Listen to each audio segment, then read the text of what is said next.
matin, Église de Portail. Mon nom est Simon, pasteur ici à l'Église, et merci encore une fois de m'accueillir directement dans votre salon afin de vous partager la bonne nouvelle de la grâce en Jésus. Si tu as ta Bible, tu peux la prendre et aller dans les Actes des Apôtres au chapitre 4, au verset 32. Et tu sais, dans notre thématique qui se nomme « Toujours », nous voyons en fait ce « toujours » de notre fameux slogan « Tout a toujours rapport avec Jésus ». Et pour les chrétiens, normalement, on n'a pas de problème avec le Jésus et avec le tout. Nous savons tous que tout a toujours rapport avec Jésus, que Jésus est Seigneur de tout ou il est Seigneur de rien. Mais le plus difficile dans ce slogan, c'est le toujours. Comment chaque chose du quotidien, en tout temps, à tout moment, à tous les jours, a rapport avec Jésus. Et nous voyons les apôtres et les disciples, à travers les actes, découvrir justement comment tous les jours, tout a rapport avec Jésus. Les grandes choses de la vie, comme la terre appartient à Dieu, les royaumes et les rois appartiennent à Dieu. On voit que l'Église appartient à la Seigneurie de Jésus, mais on voit aussi les apôtres découvrir, c'est dans notre texte d'aujourd'hui, comment des fois les petites choses et les choses cachées appartiennent aussi à la Seigneurie de Jésus. Tes pensées, ton cœur appartiennent à Jésus. Tes secrets, ton couple, ta famille, ta maison, même ton argent, ta générosité, ton portefeuille appartiennent à Jésus. Les grandes choses de ce monde comme les toutes petites choses de notre cœur. Et c'est pourquoi le titre du message ce matin, c'est « Ton argent, ton couple et tes secrets ont toujours rapport avec Jésus ». Puis là, je vous entends réfléchir à la maison. Puis là, il y en a que vous vous dites, bon, OK, Dieu, il y en a plein de choses à gérer dans ce monde. Il y a plein de choses à faire. Pourquoi il serait intéressé à mes pensées, à mon cœur, à mon portefeuille, à ma maison, ma famille, ma femme? Pourquoi Dieu est intéressé à toutes ces choses-là? Eh bien, la raison pour laquelle il est intéressé à ces choses-là, c'est parce que ces choses-là et les petits aspects de ta vie, comme les secrets de ta vie, sont parfois la porte d'entrée aux dangers et aux attaques dans ta vie et dans ta maison. Et toi, tu es la porte d'entrée aux attaques et aux dangers spirituels au sein de l'Église de Jésus. C'est pour ça que c'est important. Et ce que nous voyons dans le chapitre 4, en fait, à la fin du chapitre 4 et début du chapitre 5, c'est que les pires attaques de l'Église ne viennent pas de l'extérieur de l'Église, elles viennent de l'intérieur de l'Église. En fait, on a vu au chapitre précédent, la semaine dernière, avec Pasteur Gaétan, l'Église qui commence à vivre une certaine forme de persécution de la part des autorités juives. Mais immédiatement ensuite, Luc veut porter notre attention à qu'est-ce qui se passe dans le secret du cœur de certaines personnes de l'Église. Ce que Luc veut nous dire, c'est que le vrai danger, ce n'est pas les autorités extérieures. Le véritable danger, c'est l'ennemi qui veut faire infraction, intrusion au sein de l'Église afin d'amener division et contamination dans l'Église. Et nous allons voir comment Dieu réagit et protège son Église. Et vous savez, c'est vrai dans la Bible, mais c'est vrai dans la vie, dans tous les jours. Prenez par exemple ce qu'on a vu dans l'actualité dans les dernières années. La plus grande attaque que la Caisse des Jardins a vécue dans toute l'histoire de sa vie n'est pas venue de l'extérieur. Elle est venue d'un employé de l'intérieur. La plus grande attaque, la plus grande fraude venait de l'intérieur.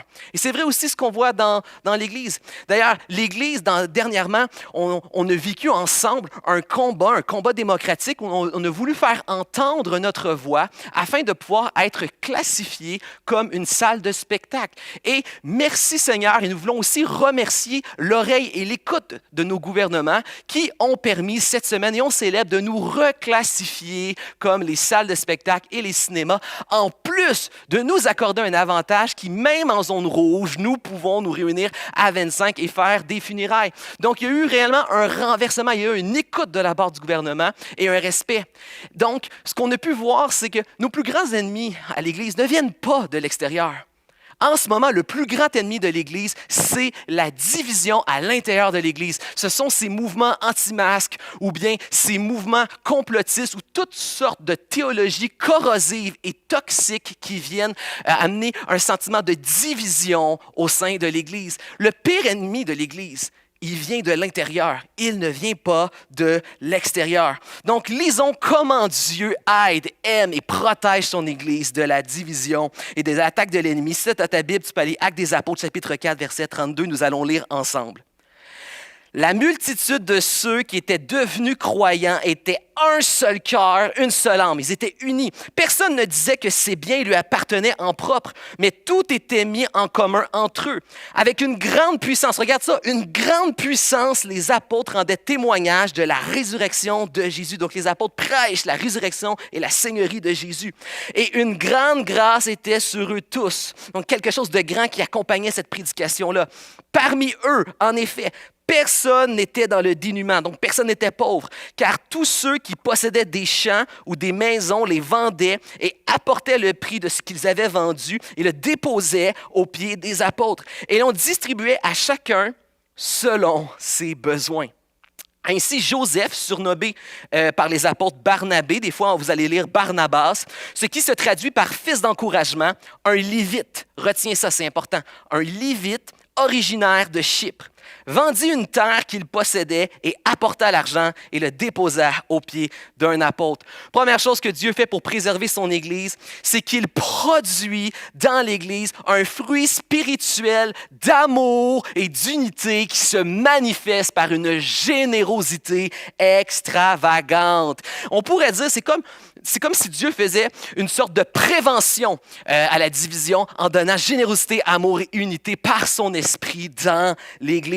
Ça me fait penser un peu à ma vie étudiante. Vous savez, avant d'être pasteur ici, j'étais un étudiant en théologie et comme tous les bons étudiants, j'avais une job poche d'étudiante. Une job poche d'étudiante, ça fait quasiment partie de la description de tâche d'être un étudiant.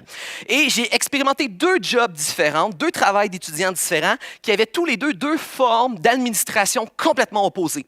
J'ai travaillé premièrement pour la compagnie Starbucks. Et Starbucks avait très bien compris que les pires attaques et les pires dangers ne viennent pas des vols extérieurs, mais viennent des employés qui, des fois, en prenant un café à gauche, un petit beigne sur le side, peuvent des fois faire descendre les profits. Et c'est pourquoi il y avait une montagne lourde de procédures pour continuellement surveiller les employés. Et qu'est-ce que ça produit comme fruit chez les employés? Bien, une forme de cynisme et de déconnexion parce qu'il y a un sentiment de confiance qui n'est plus là. À l'inverse, j'ai travaillé pour une autre compagnie de laquelle je garde un excellent souvenir, une des meilleures jobs étudiantes de l'histoire de ma vie. C'était chez Target. Oui, tu as bien entendu Target, c'est pas une légende, c'est pas un mythe. Il y a eu une année où ce commerce américain a existé au Canada. Ça n'a pas duré longtemps, mais c'est vrai, ça a existé. J'ai travaillé dans un Target et la culture était complètement différente. Target avait décidé d'investir différemment. Ils avaient décidé de créer une culture d'amour, de générosité au sein des employés. Écoutez, j'ai jamais travaillé dans un endroit comme ça dans ma vie. On arrivait le matin, on nous accueillait avec du déjeuner. On travaillait le soir, on venait venir de la pizza. Il y avait des journées thématiques à tous les jours pour mettre un petit peu de festivité dans le travail. Journée tacos, une journée poulet, une journée pizza. À chaque fois qu'on débutait un quart de travail, il y avait un caucus où on s'encourageait dans la joie et dans l'amour. Qu'est-ce que ça produisait comme fruit? Des employés qui étaient attachés et amoureux de leur job et de leur patron. C'est ce que ça produisait comme fruit. Et quand un employé aime réellement et sincèrement et profondément son travail, ça y tente moins de voler par en arrière du temps ou du matériel. Et ça lui donne même envie d'en donner un peu plus, d'être reconnaissant et de se donner à la tâche. Malheureusement, la compagnie a disparu du Canada. Mais quelle belle image d'investir sur la générosité pour produire une culture et un fruit de générosité, d'unité et d'attachement. Et ce qu'on voit ici, c'est pourquoi le premier point que nous allons voir, c'est que ta générosité a toujours rapport avec Jésus. Ta générosité a toujours rapport avec Jésus. Dans cette petite portion qu'on vient de lire, on peut voir 4 choses sur la véritable générosité. Pas la générosité de manière générale, la générosité particulière et spéciale que vivait la première Église. La générosité qui vient de Dieu et que Dieu voudrait que son Église continue de vivre encore aujourd'hui. On va voir le premier. La générosité, la vraie, celle qui vient de Dieu, qui était expérimentée par cette Église, est le fruit spirituel de la prédication christocentrique. Je répète, la générosité est le fruit spirituel de la prédication christocentrique. Qu'est-ce que je veux dire par là? Je veux dire que ta générosité, elle est proportionnellement reliée à ta compréhension de la bonne nouvelle de Jésus. En fait, la mesure avec laquelle tu as compris la bonne nouvelle de la grâce, que tu tu crois avoir reçu la bonne nouvelle de la grâce influence la mesure avec laquelle tu es généreux avec l'Église et les frères et les sœurs autour de toi. Et de la même manière, si tu as une compréhension faible de la grâce et de l'amour de Jésus et tu crois ne pas avoir réellement reçu la grâce de Jésus, ça se peut que ça se voit dans ta générosité. Pourquoi? Parce que les gens à qui on a beaucoup donné donnent beaucoup. Les gens à qui on a beaucoup pardonné pardonnent beaucoup. Les gens à qui on a beaucoup aimé aiment beaucoup. Et quand tu regardes à tout ce que Jésus a donné dans sa vie pour toi et comment il n'a rien retenu pour nous, comment pourrions-nous, dans nos mains, garder et retenir notre générosité envers notre Église, nos frères et nos sœurs? C'est un peu comme moi, quand je me fais à manger. Je ne sais pas si à la maison, tu vis la même chose que moi. Je crois que tous les hommes de la terre ont déjà expérimenté ça avec leurs femmes. Ma femme veut toujours piger dans mon assiette. Mon assiette a toujours l'air d'être plus intéressante que la sienne. Puis tu sais, des fois, en fin de soirée, tu te fais un petit snack ou quelque chose et je me lève pour aller me préparer un petit quelque chose et je l'entends. Elle me dit, « Qu'est-ce que tu fais, mon amour? » Et là, je lui dis mon repas et je lui dis, « Mon amour, si tu veux une assiette, dis-moi là, je vais te servir, ça va me faire plaisir de t'en faire une, mais je t'avertis. Mon assiette, c'est mon assiette. Si t'en veux une, je t'en fais une. » Et ma femme va me dire, « Non, c'est correct, j'ai pas besoin que tu me fasses une assiette. » Mais je t'ai averti, par exemple, tu piges pas dans mon assiette. Next thing you know, comme on dit en hébreu, quand je m'assois devant la télé avec mon assiette, elle va à coup sûr piger dans mon assiette. Et je n'aime pas ça et je crois que tous les hommes partagent ce sentiment. Par exemple, mets-moi dans un autre contexte et je deviens le pire mari au monde. Imaginez moi au buffet des continents avec une assiette tellement lourde, tellement chargée que j'ai de la misère à me rendre jusqu'à ma place avant qu'elle déborde. Et là, ma femme qui est assise à côté de moi me demande, « Mon amour, tu me donnerais-tu une petite crevette popcorn? » Je serais le pire des maris du monde de lui refuser sèchement de lui donner une crevette popcorn. Pourquoi? Parce que j'ai accès à une infinitésimale de crevettes popcorn.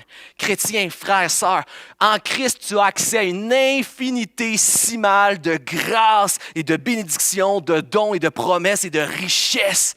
Comment pourrions-nous retenir notre amour et notre générosité envers notre Église? Regarde à ce que Christ a donné pour nous. Lui qui était au ciel a quitté le ciel pour venir sur la terre. Ça ne s'appelle pas une promotion, ça c'est une dépromotion. Alors que l'ensemble de l'humanité veut toujours monter dans la vie, veut des promotions. Alors que l'humanité veut aller au ciel, il y en a un que lui a décidé de quitter le ciel pour nous, pour une humanité en plus qui était pécheresse et qui l'a crucifié sur la croix. Quitter le ciel pour la terre. Lui qui était Dieu, il a revêtu l'humilité de l'humanité. Lui qui avait le confort parfait, il est venu vivre la souffrance ultime et totale à la croix. Lui qui avait toute richesse céleste, s'est fait pauvreté totale jusqu'à naître dans une crèche. Lui qui était Seigneur du monde, il s'est fait serviteur souffrant. Lui qui était juste, parfait, sans péché et bon. Il a vécu toute injustice et il s'est fait malédiction pour nous sauver de toute malédiction du péché et de la mort. Lui qui était le prince de la vie a reçu la mort. Jésus n'a pas donné simplement la dîme de son obéissance sur terre, la dîme de son sang, de son souffle et de sa vie à la croix. Jésus a tout donné sans calculer, sans compter. Maintenant, posons-nous cette question. Est-ce que nous voudrions être traités par Dieu avec la même mesure de générosité que nous traitons son Église et nos frères et nos sœurs? La réponse honnête, c'est non. Mais la bonne nouvelle, c'est merci Seigneur parce que tu nous traites bien infiniment au-delà de la mesure de notre propre générosité. Et lorsqu'on réalise ça, ça devrait nous amener à vouloir maintenant prier Dieu. Apprends-moi par ton esprit à aimer ton Église, à être généreux avec ton Église avec la même mesure que toi, tu as été généreux avec moi. Si tu le crois, écris. Je veux voir dans les commentaires un gros Amen. Prochain point, on voit que la générosité est un miracle puissant. Ce n'est pas naturel, la générosité qui nous est parlée, qu'on voit que Luc nous parle dans cette première église. C'est un miracle puissant, pas naturel, mais surnaturel. Qu'est-ce que ça veut dire? Ça veut dire que le cœur humain n'est pas naturellement incliné pour vivre la véritable générosité à laquelle Dieu nous appelle. Et même lorsqu'on expérimente des fois un peu de générosité, si on est honnête et on fait un examen approfondi, il y a souvent une petite, minuscule, insinueuse motivation de péché en arrière de tout ça. C'est Saint Augustin qui disait que même nos bonnes actions, même ta BA du jour, même nos bonnes œuvres, quelque part, il y a un angle mort et c'est contaminé par le péché. Combien de fois on donne, et je m'inclus là-dedans, en fait, pour se soulager la conscience, comme une façon de se justifier. Regardez dans les médias comment que, dans le temps des fêtes, on va donner des sommes colossales aux grandes guignolées des médias, mais que ces mêmes organismes meurent de faim en février et en mars. Combien de fois aussi on se retrouve, pendant le temps des fêtes, devant une caissière qui nous dit, on passe l'épicerie, et là, elle nous dit, est-ce que tu voudrais donner un petit dollar pour UNICEF? Puis là, on va lui dire non, on va dire non, je ne veux pas donner pour UNICEF, mais on sent le besoin quand même de se justifier puis de dire, mais je suis quelqu'un de généreux, là. Je te connais pas, tu es une caissière, tu scannes mes articles, mais je veux que tu saches que je suis une personne généreuse, je donne, mais je ne vais juste pas donner ce dollar-là, mais sache que je suis très généreux puis je donne à plein d'autres organismes. On veut justifier, on la connaît même pas, la caissière, mais on veut qu'elle sache, par exemple, qu'on est une personne généreuse. On veut se justifier. En fait, bien souvent, notre générosité, c'est une façon de se faire sentir à nous-mêmes qu'on est une bonne personne. On veut justifier à nos yeux. On veut aussi se justifier aux yeux des autres. Donc, on veut faire sentir, on veut confirmer aux autres que, regarde, moi, je suis une bonne personne, moi aussi. Puis, ultimement, que tu sois croyant ou non, on cherche tout un jour un peu à gagner la justice aux yeux de Dieu, aux yeux de notre Père Céleste. On veut envoyer un message, je ne suis pas si pire, je suis une bonne personne, moi, il y a des pires que moi. Alors qu'il n'y a qu'un seul qui a été juste, parfait, sans péché, et c'est Christ. Et qu'est-ce qu'il te dit? Reconnais que tu n'y arriveras jamais. Reconnais qu'au fond de toi, tu le sais que tu n'es pas une assez bonne personne et mets ta confiance en lui. Il a été juste à la croix devant Dieu, à ta place et pour toi. Confie-toi dans sa justice à lui. Essaie pas de gagner la justice devant les yeux des autres, dans tes yeux à toi ou dans les yeux de Dieu, tu n'y arriveras pas. Prends Christ qui a été juste à ta place. Des fois, on essaie d'être généreux parce qu'on veut gagner l'amour ou le respect des gens autour de nous. On veut entretenir une image positive. Je ne sais pas si vous avez déjà vécu ça. On a une tendance en général à être plus généreux si on nous regarde. Imaginez par exemple, tu t'en vas à Montréal dans un restaurant, là, c'est plus vraiment le temps d'y aller, mais dans le passé, là, on sortait au restaurant en couple et en amis et tout ça. Et là, tu sors du restaurant et il y a un itinérant qui te demande un peu d'argent. Et le même itinérant que peut-être que normalement tu aurais passé devant en l'ignorant, parce que là, il y a du monde, tu te sens obligé de sortir de l'argent de ta poche parce que tu as une image positive à entretenir. Puis des fois, on va dire, oui, mais moi, je donne inconditionnellement aux personnes que j'aime. Bien, déjà dans la phrase, il y a personne que j'aime, qui vient d'annuler le inconditionnellement. Et même les gens qu'on aime, même nos actions qui semblent les plus sincères, très loin, de manière insinueuse, des fois, il y a une petite contamination de péché. Des fois, on donne, puis implicitement, on donne parce qu'on veut comme préserver l'amour, ou littéralement même peut-être acheter l'amour. Je te donne, mais je veux de l'amour en échange. Je te donne, mais je veux sentir de la gratitude, parce que si je ressens de l'ingratitude, là, ça va peut-être me donner envie d'arrêter de donner. Je donne parce que ça me donne un petit sentiment de supériorité ou de dominance. Même nos meilleures actions généreuses peuvent être contaminées par le péché. Et ce que Luc nous dit, et il répète à deux reprises, c'est un miracle puissant. Le même mot que Luc utilise pour parler de la guérison d'un boiteux dans le chapitre avant, il l'utilise pour parler de cette extrême générosité. L'extrême générosité est un miracle, c'est le fruit d'un miracle spirituel qui vient et puissant qui vient de la bonne nouvelle de Jésus-Christ. Donc, ce que Luc veut te dire, c'est que Dieu n'est pas en train de te dire que tu dois booster ta générosité. Dieu n'est pas en train de dire que tu dois... Luc n'est pas en train de dire, je veux te défier ce matin à élever ton niveau de générosité. Voici les 5 clés de comment devenir une personne plus généreuse dans ta vie. Prends-toi une feuille, on va se faire un défi d'année pour augmenter ta générosité.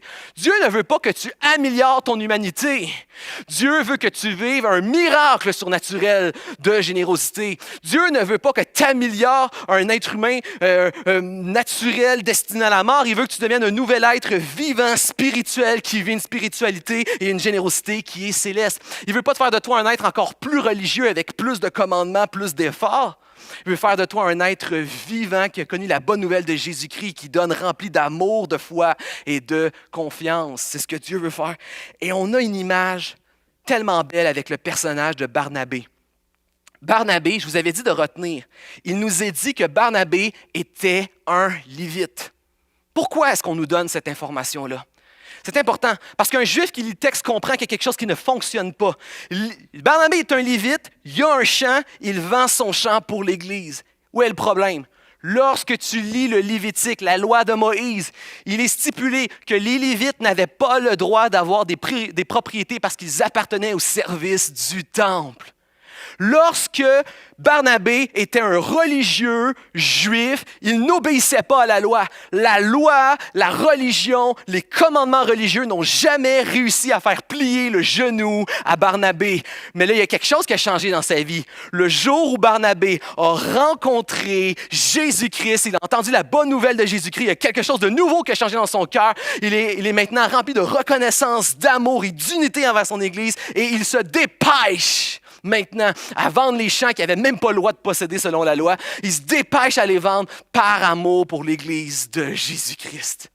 La loi et la religion n'ont jamais réussi à faire plier le genou à Barnabé, mais la bonne nouvelle de Jésus et la puissance du Saint-Esprit ont fait un Barnabé nouveau qui obéit encore mieux et encore plus et rempli d'amour à la loi de Dieu.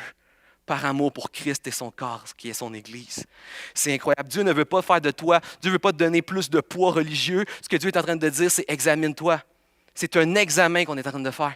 Quand tu tousses, ça veut dire que tu as peut-être un rhume. Dieu n'est pas en train de dire que tu dois booster ta générosité. Ce que Dieu est en train de dire, c'est examine ton cœur. Est-ce que le fruit spirituel de la générosité qui vient de la reconnaissance de la bonne nouvelle de Jésus-Christ est présent dans ta vie? Est-ce qu'il y a ce désir spirituel dans ton cœur d'être généreux, uni et attaché à l'Église de Jésus-Christ?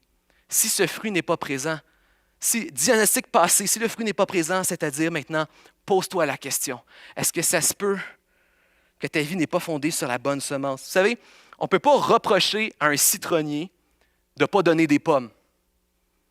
Mais si tu veux des pommes, déracine le citronnier et plante un pommier. Si tu réalises que tu ne produis pas dans ta vie le fruit spirituel de la bonne nouvelle de Jésus-Christ, cherche la bonne semence. Souvent, la Bible compare le cœur de l'être humain comme une terre et la bonne nouvelle de la grâce en Jésus, la bonne nouvelle du royaume qui vient à nous en la personne de Jésus-Christ comme étant la semence qui produit le fruit de la vie éternelle. Et ce que je te dis, mon ami, c'est déracine les mauvaises herbes et les mauvais fruits de ta vie et viens recevoir par la foi la vraie bonne semence de la bonne nouvelle de Jésus-Christ. Reçois-la, prends-en soin, chéris-la, apprends toujours à la connaître davantage. Confie-toi de plus en plus dans la bonne nouvelle de Jésus-Christ. Accueille le royaume de Dieu dans ta vie et il produira le bon fruit spirituel d'une générosité extravagante, d'unité, d'un amour pour son Église. Est-ce que je peux lire des tonnes de gloire à Jésus, s'il vous plaît, dans les commentaires ce matin? Ensuite, la générosité est un exemple d'amour, d'unité dans l'Église. Vous savez, on entend souvent cette phrase « Ah, il faut retourner à la première Église ». Puis là, les gens ont toutes sortes d'images quand ils lisent ce fameux texte. Ici, Luc répète à 2 reprises, je les ai soulignés, à 2 reprises, Luc répète à quel point c'est très particulier, c'est exceptionnel, c'est spécifique là, ce qu'ils sont en train de vivre. Ce n'est pas un modèle à copier-coller. Beaucoup de gens pensent que ce que Luc s'attend, c'est que l'Église, ça soit une espèce de commune hippie communiste. C'est pas ça qui prend place. Et c'est pas exactement ça non plus qui se passe là, quand tu regardes. Ce qui se passe, en fait, c'est que les gens qui ont beaucoup de biens en vendent afin de remplir une espèce de banque collective, une espèce de caisse commune dans laquelle on va piger pour être sûr qu'il n'y ait aucun besoin dans l'Église. Donc, les apôtres étaient responsables de la banque et on veillait qu'il n'y ait pas de besoin dans l'Église. Ce que Luc veut que tu retiennes, ce n'est pas les modalités, ce n'est pas comment ça se fait. C'est le principe en arrière de l'esprit qui était encouragé et poussé. Et juste que tu saches que ce genre de principe-là, on le vit encore dans l'Église aujourd'hui. Le CAP, le centre d'aide de l'Église de Portail, c'est quoi? C'est une banque alimentaire où il y a des gens qui se mobilisent pour servir, parce que la générosité, ce n'est pas juste l'argent, c'est du temps, c'est de l'effort, c'est de donner, je te donne du temps, je vais te donner de l'énergie, je vais te donner aussi de l'argent. Donc, le CAP, c'est quoi? C'est des croyants qui se mobilisent et qui donnent l'argent pour pouvoir veiller à ce que des gens dans le besoin puissent recevoir selon leurs besoins. C'est ça le CAP. Mais c'est quoi la différence entre ce qu'on fait aujourd'hui et ce que l'Église vivait? C'est qu'aujourd'hui, c'est une petite poignée de croyants qui se mobilisent pour servir et pour donner au CAP. Alors que la première Église, c'est 100% des croyants de l'Église qui tous ensemble se mettent ensemble pour dire « Nous allons éradiquer les besoins dans l'Église. Ensemble, on va se serrer les coudes, il n'y a plus de besoin dans l'Église parce qu'on veille les uns les autres, tout le monde poussé par un amour et une unité et une extrême générosité. » C'est ça la différence, c'est que tout le monde est mobilisé. C'est juste ça la différence, mais on le vit encore.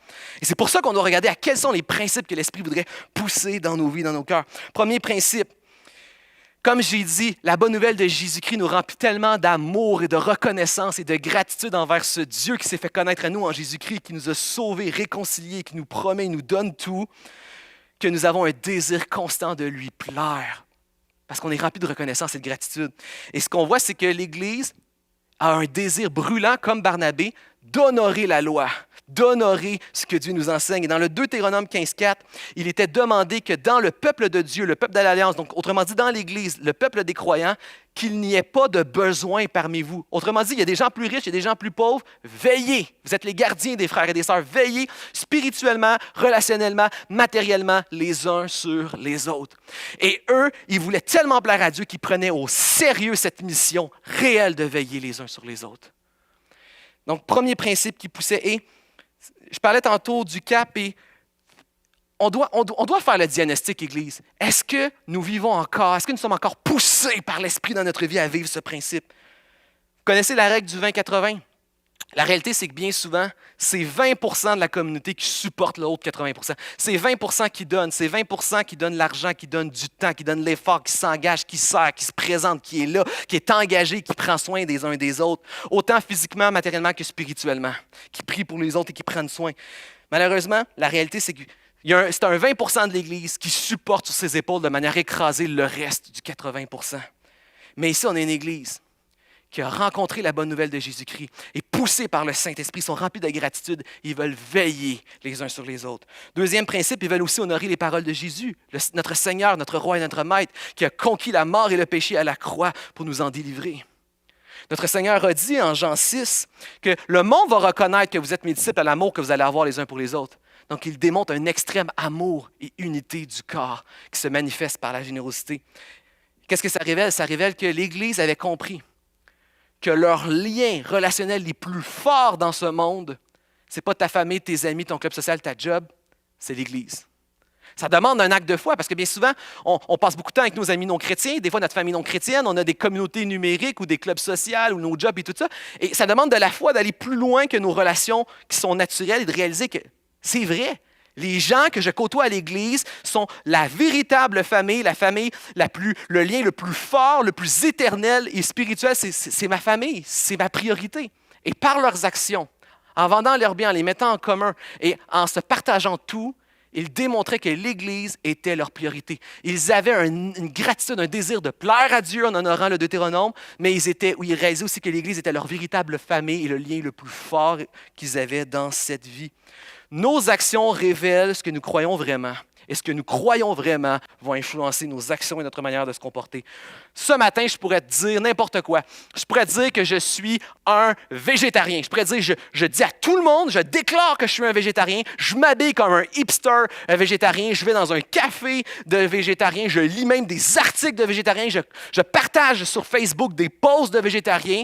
Mais quand tu vas venir me voir chez nous dans mon quotidien, je vais t'inviter à manger chez nous. Je vais te servir des ribs qui ont fumé pendant 5 heures de temps au barbecue fumé, dont j'ai moi-même la recette de la marinade et tous ceux qui ont goûté trouvent ça excellent. Mais, attention, je suis un végétarien. Je suis un végétarien qui est passionné par le barbecue, qui aime la viande et qui en mange souvent.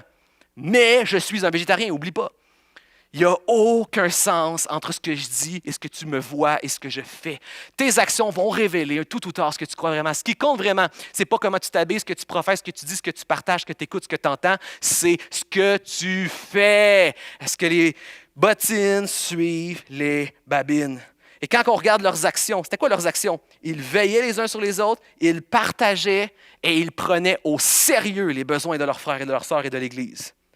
Et ça révélait que l'Église était leur priorité. Le corps du Christ, le corps de Jésus qui est l'Église, les frères et les sœurs, c'est la priorité dans cette vie.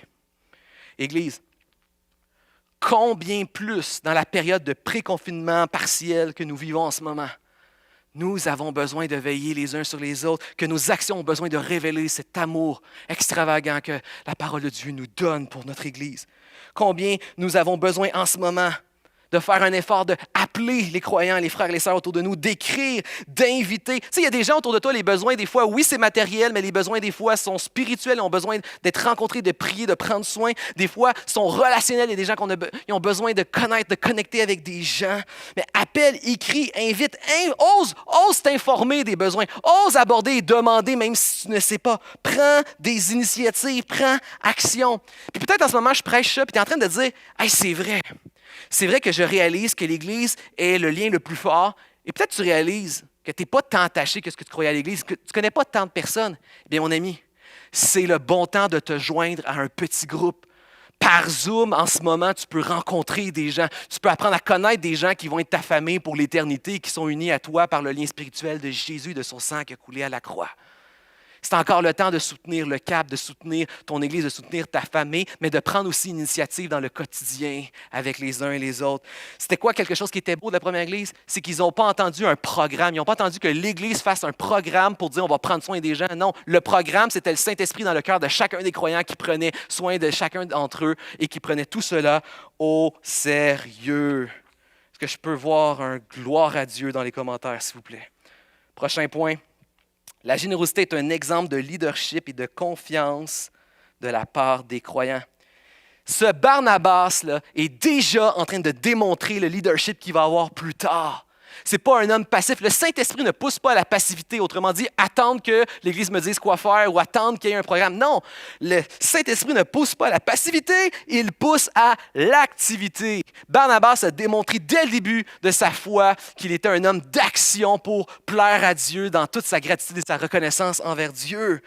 Autrement dit, ce qu'il a démontré, c'est sois fidèle dans les petites choses et Dieu va t'en confier davantage de plus grandes. Il a commencé tout de suite, dès le début, à suivre cet esprit et à être fidèle dans les choses que Dieu lui demandait. Et tout ça, ça se résume à un mot.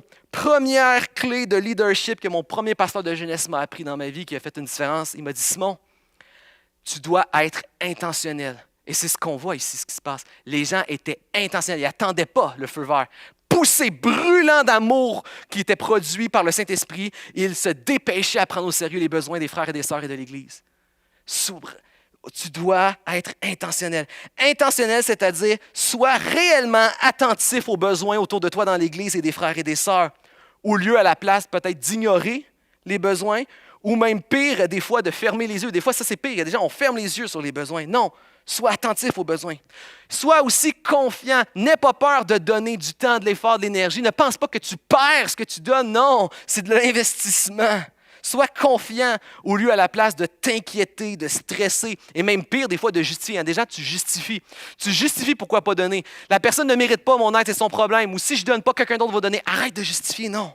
Sois attentif aux besoins et sois confiant en Dieu. Le chrétien ne panique pas. Ce qui retient ta main, là, ça ne doit pas être une peur de manquer de temps, d'énergie, d'effort ou d'argent. Au contraire, le chrétien n'a pas peur parce que la générosité, c'est un acte de foi qui dépasse ce que tu vois et ce que tu ressens. C'est un acte de foi enraciné dans la bonne nouvelle de Jésus-Christ et poussé par le Saint-Esprit qui vit en toi.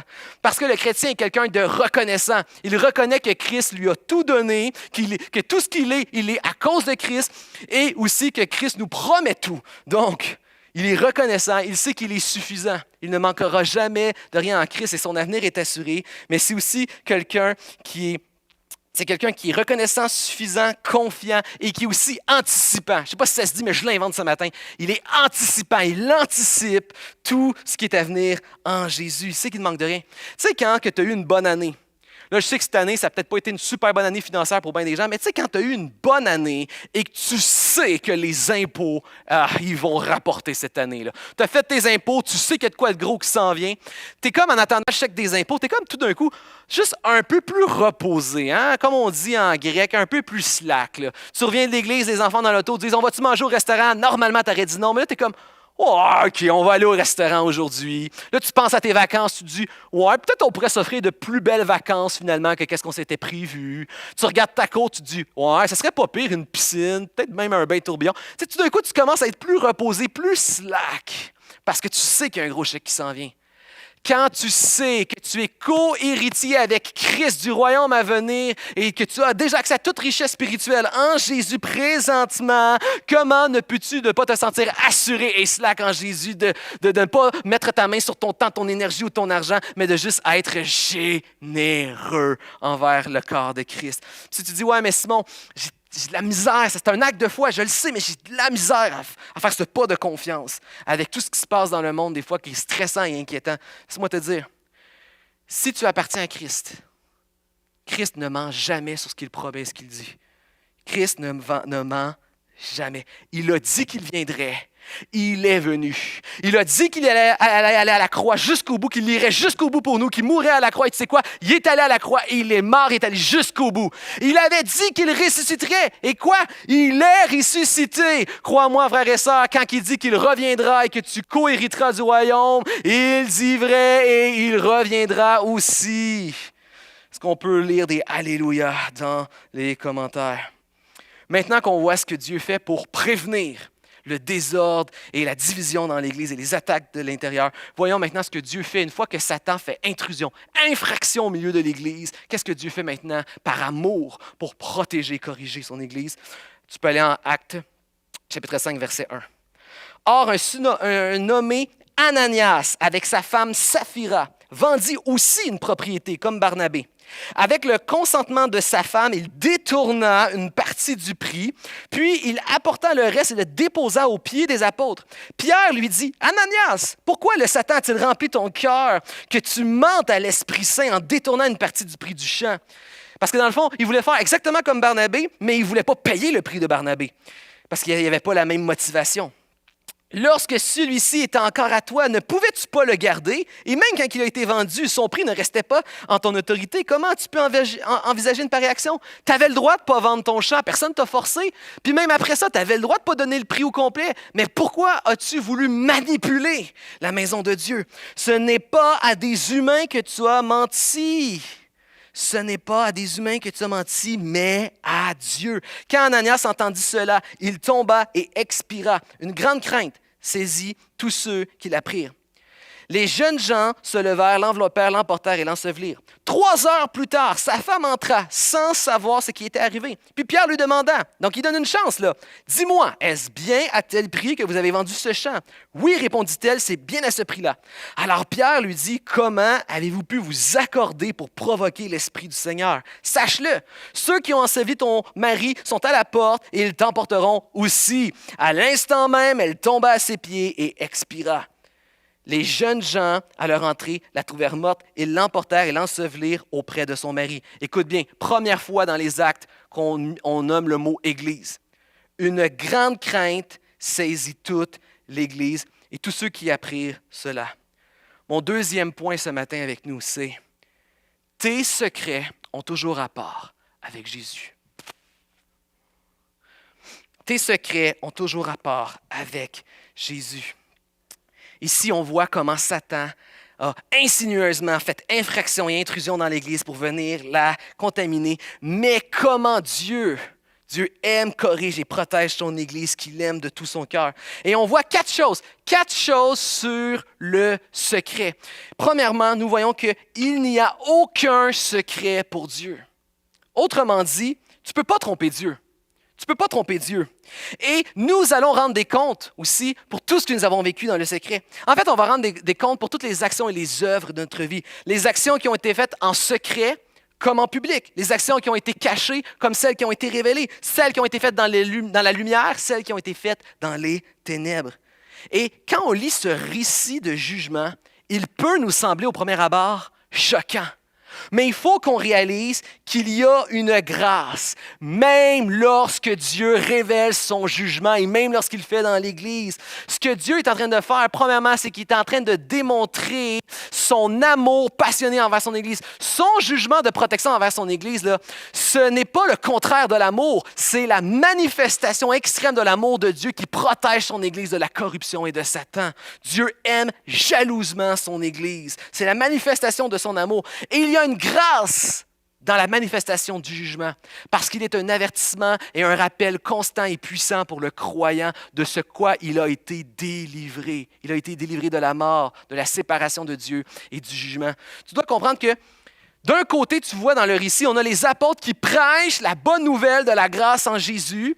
Et là, ici, on a une démonstration de la mauvaise nouvelle du jugement, de la destruction à venir. Pour comprendre la bonne nouvelle, tu dois entendre, comprendre et recevoir la mauvaise nouvelle. Les deux vont ensemble. C'est quoi la bonne nouvelle de Jésus-Christ? La bonne nouvelle de Jésus-Christ, c'est que nous avons été délivrés de la destruction, du jugement à venir. Une bonne nouvelle, c'est d'être sauvé. J'ai été sauvé d'une catastrophe. J'ai été sauvé du mal qu'un jour Dieu va détruire. Et la réalité, c'est que souvent, on aime se dire qu'on est une bonne personne. Le problème, c'est de quoi Jésus nous sauve. Jésus vient nous sauver de nous-mêmes. Nous ne faisons pas partie de la solution, on fait partie du problème. L'être humain, là, il est pécheur. Le péché, ce n'est pas des actions que je commets. Le péché, c'est ce que je suis. C'est pour ça que je commets des actions de péché. L'être humain, même s'il essaie d'être la meilleure personne au monde, l'être humain est toujours incliné vers le mal. C'est-à-dire que par nature, par naissance, biologiquement, je suis enclin à rejeter Dieu, à ne pas vouloir me soumettre, à être rebelle, à ne pas vouloir de lui dans ma vie et à faire ce que je veux à ma tête. Ça, c'est notre tendance naturelle. Et Dieu s'est engagé à éradiquer un jour et détruire tout mal afin d'établir un royaume pur, bon et parfait. Et je suis contaminé par le péché et le mal. Mais voici ce que Christ fait. Christ vient te sauver. Il ouvre tes yeux sur ta réelle condition de pécheur. Il te fait réaliser que c'est pas vrai que tu es juste. C'est pas vrai que tu es une bonne personne. Tu es sur un chemin qui mène justement à la destruction et au jugement. Ça s'appelle en théologie la régénération. Il régénère ton cœur afin que tu puisses réaliser, te voir ton réel état et être ensuite ce qu'on appelle être convaincu de péché. Réaliser que tu es un pécheur et que tu as besoin d'aide parce que ton chemin te mène à la destruction totale. Et c'est là que Christ se présente à toi comme étant celui qui vient prendre ta place dans ce jugement. Lui qui est venu avoir cette vie parfaite que tu n'étais pas capable d'avoir devant Dieu et recevoir le jugement de destruction à la croix que tu méritais recevoir devant Dieu. Donc, il te régénère, tu te vois tel que tu es, convaincu de péché. Christ s'offre à toi comme un moyen de salut. Tu mets ta confiance en lui qui prend ta place. Et ensuite, il te donne un cœur nouveau et un nouveau destin. Il te destine à être réconcilié avec Dieu et uni avec lui pour l'éternité dans son royaume bon, pur et parfait qui est à venir. C'est ça la bonne nouvelle. Mais pour comprendre la bonne nouvelle, tu dois comprendre la mauvaise nouvelle. Et c'est là que l'effet de la bonne nouvelle de Jésus-Christ dans ta vie, les effets que ça produit, c'est deux choses. L'effet de la bonne nouvelle de Jésus-Christ, c'est un soulagement. Tu sais, quand j'ai échappé belle à la catastrophe. Un soulagement, mais ensuite, tout d'un coup, tu es rempli de reconnaissance et de gratitude. Et c'est une drive de gratitude et de reconnaissance spirituelle qui dirige ta vie chrétienne et de foi aussi dans ce qui est à venir. C'est un peu, là, cet effet de soulagement et ensuite de gratitude, c'est un peu comme imaginer que votre téléphone cellulaire sonne, vous répondez, là, c'est votre banque, et là, votre banque vous dit, vraiment un gros problème. Il y a eu une fraude et votre carte de crédit qui est associée à notre banque, il y a un fraudeur qui a volé 5 000 $ sur votre carte et on ne peut rien faire. Choc nerveux, le cœur va se mettre à pomper, sueur froide dans le dos, les quelques cheveux qui te restent sur la tête vont dresser dans les airs. Et là, ensuite, il te dit, normalement, on ne rembourse pas. Mais notre nouvelle compagnie d'assurance, elle est bien meilleure et elle va rembourser la totalité du fraude. Et pour se faire excuser pour la peur, on va même vous donner un montant bonus. Soulagement et ensuite gratitude et reconnaissance. Et là, tu as envie d'aller recommander ta banque à tout le monde autour de toi. Tu vis le soulagement et ensuite reconnaissance et gratitude. Et c'est l'effet que la bonne nouvelle de Jésus-Christ produit sur quelqu'un. Et c'est ça qui devient ta drive pour le reste de ta vie. Mais ce qu'on voit d'Ananias et Saphira, c'est que ce n'est pas ça qu'ils ont vécu. Ananias et Saphira, par nature biologiquement, rejettent Dieu, se dirigent vers la destruction. Ensuite, ils entendent la bonne nouvelle de Jésus-Christ, de la grâce qu'il leur est offerte par les apôtres, mais ils continuent de rejeter cette bonne nouvelle de Jésus-Christ et leurs actions révèlent qu'ils se sont endurcis ensemble à choisir de refuser la bonne nouvelle de Jésus-Christ, de choisir autre chose, de choisir d'autres idoles à la place de Jésus. Et eux, ce qu'ils voulaient, c'est recevoir le même regard. Ils voulaient recevoir le même regard que Barnabé avait reçu des autres croyants sans payer le prix, sans le faire pour les bonnes motivations. Au lieu que Jésus soit leur justice devant Dieu, eux voulaient se justifier dans le regard des autres. Ils ne voulaient pas être juste devant Dieu par Jésus-Christ. Ils voulaient gagner le regard des autres. Ils ont choisi la popularité et le regard des autres plutôt que Christ. Et au lieu de mettre leur confiance et leur assurance que Christ prend soin de eux et leur promet une réconciliation, une union avec Dieu pour l'éternité, ils ont décidé de mettre leur assurance dans l'argent. Garder une partie de l'argent, ça montrait que c'était là leur foi. C'est là leur assurance. Ils n'étaient pas capables de faire confiance à Dieu, ils faisaient confiance dans leur argent. Leur salut et leur assurance, c'était leur argent. Et leur justice et leur confiance, c'était leur apparence. Ce n'était pas Jésus. Ce n'est pas la justice de Jésus et ce n'était pas l'assurance de Jésus. Ils ont rejeté Christ. Et même après coup, ils avaient encore le choix de pouvoir se repentir, de revenir en arrière. Paul a même donné l'occasion à Saphira, encore une fois, de revenir, de se repentir, de reconnaître son péché. Donc, Ananias et Saphira, là, ils n'ont pas juste rejeté Dieu une fois, humainement, ils n'ont pas juste rejeté 2 fois, ils l'ont rejeté 3 fois. Ils sont triplement responsables du jugement. C'est comme quelqu'un qui se noie, tu lui jettes une bouée pour qu'il se sauve, il te garoche à ton visage, comme on dit en hébreu, la bouée, tu lui relances, il te la relance, tu lui lances, il la relance, mais là, il se noie puis il l'a choisi, sa noyade. C'est ce qu'on voit avec Ananias et Saphira. Et encore là, il y a des gens, tu ne comprends pas, tu trouves ça un peu intense que Dieu les ait jugés instantanément là, dans l'Église. Il faut que tu comprennes encore une fois. Ils ont choisi ensemble, se sont endurcis à rejeter Dieu et rejeter la bouée qui est Christ que Dieu leur offrait. Ils ont scellé leur destin. Qu'ils meurent là ou qu'ils meurent dans 120 ans à la fin de leur vie, ils ont choisi le rejet de Dieu. Et c'est ça la réalité. La réalité, c'est qu'ils ont rejeté Dieu, alors maintenant Dieu les respecte et les rejette. Et c'est ça l'enfer. L'enfer, c'est tu n'as pas voulu vivre avec Dieu dans cette vie, alors Dieu te donne ce que tu veux pour l'éternité. Il te dispense de sa présence bienfaisante pour l'éternité. Qu'il meure là ou qu'il meure là, ça ne change rien. Ils avaient décidé, autrement dit, quelqu'un qui rejette pur et dur Dieu et sa grâce et la bouée qu'il t'offre en Jésus, tu es juste un mort vivant. Tu penses que tu es vivant, mais tu es destiné à la mort. Alors que le croyant qui trouve Jésus-Christ, c'est l'inverse, c'est un vivant mort. Bien que pour le moment, il vit dans un monde imparfait, contaminé par le péché, lui, il est destiné à la vie éternelle en Jésus. Ce que ça nous rappelle aujourd'hui, c'est, tu sais, dans le texte, ça dit que les jeunes gens l'ont pris, l'ont enseveli. C'est qui les jeunes gens? Les jeunes gens, c'est tous ceux ici qui m'écoutent, que vous êtes encore vivants. Si tu n'es pas mort, ça s'adresse à toi. Ça veut dire qu'il n'est pas trop tard pour toi. Tant qu'il y a de la vie, il y a de l'espoir. Si tu réalises que tu es sur une voie de destruction et que tu rejettes continuellement, tu ne mets pas ton assurance et ta confiance en Jésus. Jésus n'est pas ta justice, il n'est pas ton assurance. Reçois la bouée de Christ maintenant. Arrête de la rejeter, reviens. Peut-être qu'il était avec nous depuis peu, peut-être qu'il était avec nous depuis longtemps. Mais laisse-moi te dire, tout ce qu'on vit ici, on ne joue pas à l'Église, on ne joue pas au christianisme. C'est pas un jeu, c'est pas un grand trip spirituel mystique. Il y a de réelles conséquences et de réels enjeux à la fin de tout ça. Et nous rendrons compte devant Dieu de tous nos secrets et Christ peut être ta porte de sortie.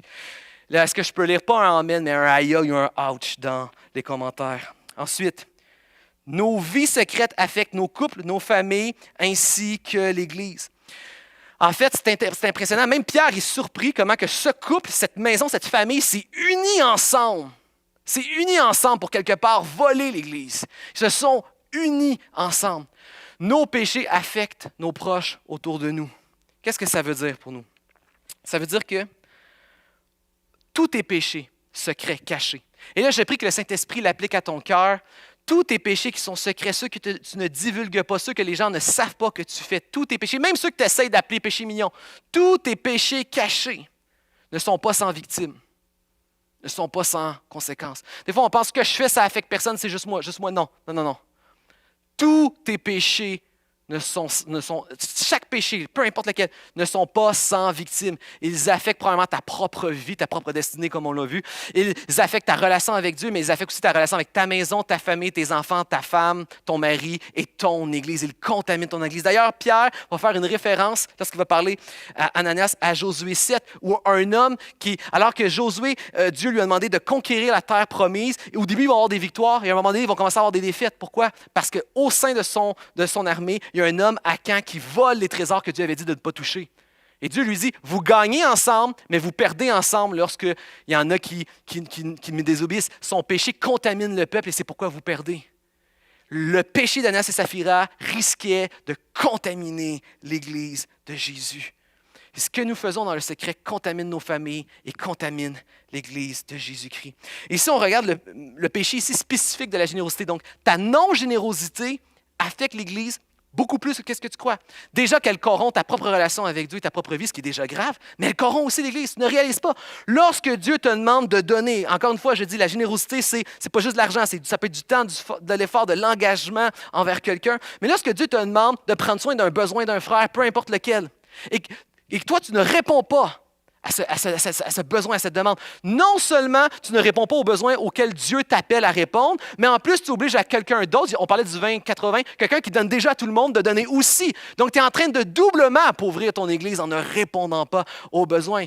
Je le rappelle, c'est 20% en général de l'Église qui doit supporter, qui est écrasé par le 80%. C'est 20% qui prie pour tout le monde, c'est 20% qui essaie de garder les liens relationnels dans l'Église pour tout le monde, c'est 20% qui s'implique dans tout, qui donne pour tout, qui est toujours là et qui donne sa vie, son temps, son sang, sa sueur, son souffle. Ça, c'est la conséquence de ton péché, entre guillemets, sans victime. Nos péchés ne sont jamais sans victime, ils contaminent. Et, tu sais, Jésus est Seigneur de tout, mais un péché que l'on garde, que l'on tolère, contamine tout aussi. Et là, je veux vraiment ça, c'est mon cœur passage, je m'ouvre là en ce moment. La dernière chose que je voudrais avec ce message, c'est de mettre un poids moraliste, légaliste, de dire voici, tu es une mauvaise personne, voici ce que tu dois faire. La dernière chose que je veux dans ma vie, c'est de mettre un poids légaliste et moraliste sur les épaules de l'Église. Mais voici ce que je dis. Ce que je dis, c'est que voici, un peu comme ce que je disais tantôt par rapport au rhume, c'est un diagnostic. Ça sert à diagnostiquer son cœur et voir est-ce qu'il y a un problème. Luc nous décrit ça comme étant une infraction de Satan. Satan est en train de faire infraction dans le cœur des croyants pour pénétrer et corrompre l'Église, contaminer l'Église. Et voici ce que je te dis. Si tu passes le diagnostic et tu te rends compte qu'il y a quelque chose de caché, non révélé, qui contamine ta vie et l'Église et tu ne l'avais pas réalisé, voici ce que je veux dire, frère, sœur. Une maison n'est pas responsable ou coupable de se faire cambrioler et qu'on entre par infraction violemment à l'intérieur d'elle. Par contre, lorsque la maison devient consciente qu'elle est cambriolée, qu'elle est sous infraction, elle doit partir le système d'alarme, elle doit crier à l'aide et aller chercher de l'aide.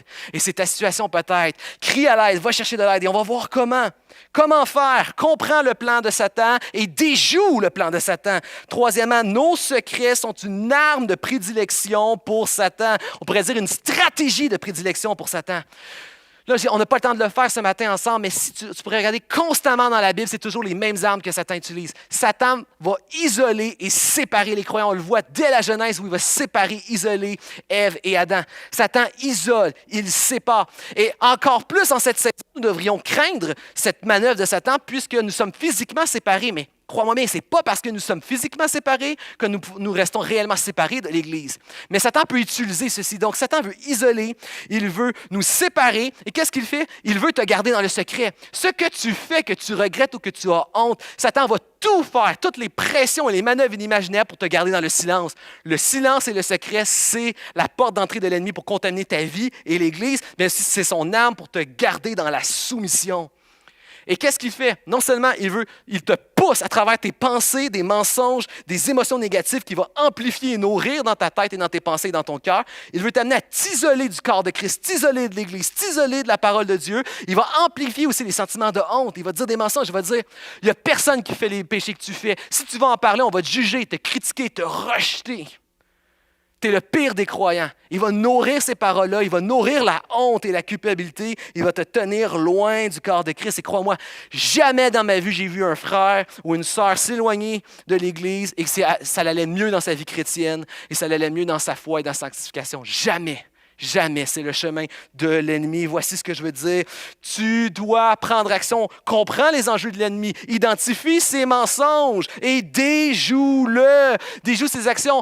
Peut-être que tout ton tempérament naturel et biologique te dit de t'éloigner de l'Église et de ne pas parler à personne de ce que tu vis. Moi, je te dis, ne marche pas selon la chair, selon la nature terrestre, mais par le Saint-Esprit, cours contre ton intuition naturelle, cours contre ton tempérament biologique, cours à l'inverse et va voir des frères, des sœurs, des leaders, des pasteurs. Va t'ouvrir, va parler, brise le silence, brise le secret, brise l'isolement et la solitude. Déjoue Satan avec l'aide du Saint-Esprit. Est-ce que je peux lire un dernier amen ce matin dans les commentaires? Quatrièmement, nous devrions craindre les secrets. Je dirais même l'Église craint les secrets comme elle craint Dieu. Remarquez comment c'est beau, comment que nous voyons ici à la fin de ce chapitre, nous voyons la toute première mention dans les actes du mot Église. C'est l'Église qui craint Dieu. La véritable Église de Jésus-Christ craint. Pourquoi? Parce que le fruit ultime de la conversion d'un chrétien qui a réellement reçu et compris Jésus-Christ, on pourrait le décrire ainsi, il craint Dieu. Il a le désir de plaire à Dieu. Et on l'a déjà expliqué, la crainte, ce n'est pas la peur. La peur, c'est la religion. J'ai peur de désobéir pour qu'il m'arrive une mauvaise chose. Non. La crainte, c'est j'aime tellement, c'est tellement sérieux, c'est tellement précieux, je réalise le sérieux et à quel point c'est sérieux que je désire plaire et je désire prendre soin. C'est ça la véritable crainte. Et le fruit naturel de découvrir et de recevoir Jésus-Christ, c'est que tu as ça. Une reconnaissance infinie de Dieu. Tu réalises à quel point c'est sérieux et tu es rempli de gratitude et tu as désir de plaire à Dieu. Et c'est pourquoi tu as une crainte. Tu as un désir de plaire et un désir de ne pas déplaire. C'est un peu comme ta mère et ta femme. Normalement, on a peur de notre mère et on craint notre femme. Ben, malheureusement, dans beaucoup de couples, c'est l'inverse. Il y a des hommes qui craignent leur mère et qui ont peur de leur femme, mais ça, c'est une autre histoire, c'est un autre message. Pourquoi?